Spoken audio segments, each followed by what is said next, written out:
चांद और चकोर के प्रेम की कहानी किसने न सुनी होगी। दुनिया में जहाँ प्रेम का बात होगी वहाँ चांद और चकोर को खूब याद किया जाएगा। दुनिया भर में चांद और चकोर के प्रेम की खूब कहानियां कही जाती हैं। उत्तराखंड के पहाड़ में चांद और चकोर के प्रेम की कही जाने वाली एक दिलचस्प बड़ी मिन्नतों के बाद जब सूरज के बेटी हुई तो ज्योतिषों ने उसके साथ एक गैप भी जोड़ दिया। कहा कि दोनों कभी साथ नहीं निकल सकते थे।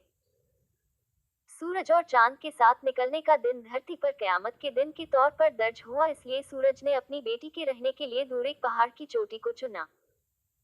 बड़ी खूबसूरत सी दिखने वाली इस चोटी को चांदकोट कहते थे। चांदकोट में चांद दो बलवान भैंसों के साथ अकेले रहती थी। वही खेती करती, चारा उगाती और अपनी भैंसों के साथ रहा करती। दूध की सफेदी जैसी उजली चांद पालक के टुक्कू जैसी कोमल थी, पर उसके जीवन में जेठ के दिनों जैसी उदासी थी। उसके रूप पर आकाश के सारे राजकुमार मरते थे। सूरज को तो बादल खूब पसंद था, उसने बिना चांद से पूछे ही चुपके से उसका रिश्ता बादल से कर दिया था। एक बार सूरज के घर धरती से एक फतेहाल राजकुमार आया। सूरज ने जब उससे उसके आने का कारण पूछा तो राजकुमार बोला, मेरा इस दुनिया में कोई नहीं, मुझे कोई काम दे दो और अपने यहाँ रहने की जगह भी दे दो। फतेहाल राजकुमार कई दिनों से भूखा और प्यासा था।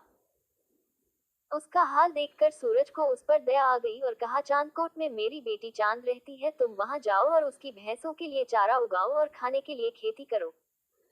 राजकुमार चांदकोट की ओर चल पड़ा। आज से पहले चांदकोट पर कोई आदमी न आया था। जब चांद ने उसे देखा तो उसे चांदकोट पर कदम न रखने को कहा, पर राजकुमार न रुका। राजकुमार को चांद के पास आता देख चांद की दोनों भैंसों ने राजकुमार पर हमला करने में देर न की। राजकुमार ने दोनों भैंसों को उनकी नुकीली और मोटी सींग से पकड़कर नियंत्रित किया। राजकुमार का साहस देखकर चांद बड़ी प्रभावित हुई और उसने भैंसों और राजकुमार के बीच के द्वंद्व को रोक दिया।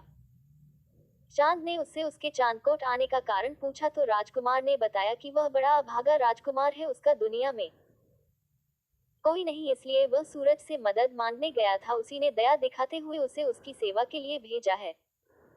चांद और चकोर फोकलो उत्तराखंड। ठीक है, पर तुमको मुझसे दूरी पर रहना होगा क्योंकि मैं किसी आदमी की छाया में नहीं रह सकती, चांद ने कहा। धरती से आए राजकुमार ने उसकी बात पर हामी भरी और अपने काम पर जुट गया। वो कभी चांद के करीब न आया, पर चांद हर दिन उसे काम करते हुए निहारती रहती। धीरे धीरे चांद के भीतर उसके करीब जाने का डर भी कम होता रहा, न जाने कैसे उसके जीवन की उदासी भी कम होती रही। एक दिन चांद धरती से आए राजकुमार को निहार रही थी तो दूर घास काट रहे राजकुमार को देख चिढ़ती हुई बोली, अरे घास काटने वाले लड़के, तुमको घास काटने के सिवा भी कुछ आता है?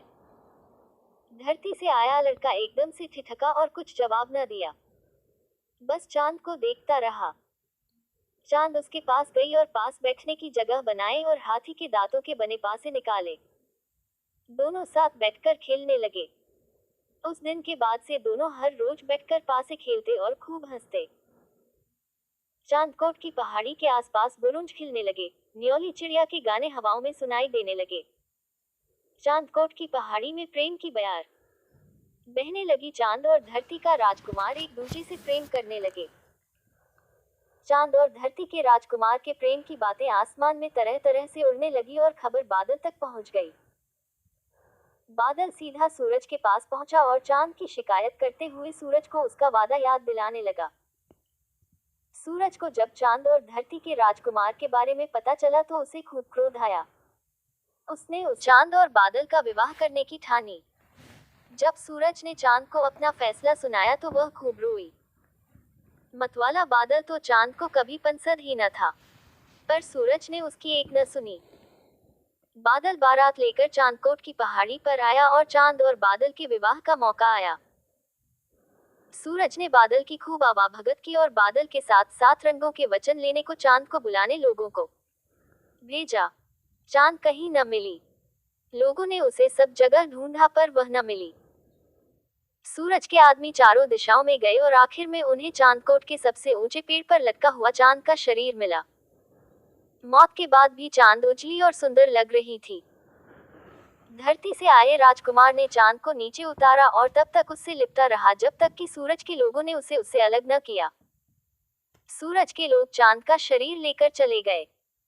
धरती के राजकुमार ने उनका पीछा किया। नदी के किनारे चांद की चिता सजी। नदी के किनारे चांद की चिता सजी हुई थी। जैसे ही चांद की चिता में आग लगी, धरती का राजकुमार जलती चिता में कूद गया। कहते हैं धरती के राजकुमार की रूह एक पक्षी में बदल गई। दुनिया उसे चकोर नाम से जानती है, जो आज भी अपनी चांद को ढूंढता फिरता है। चांद और चकोर फोकलोर उत्तराखंड। मेरी कहानी आपको कैसी लगी भाई और बहनों? मेरी कहानी आपको अच्छी लगी तो कमेंट जरूर करना। राम राम।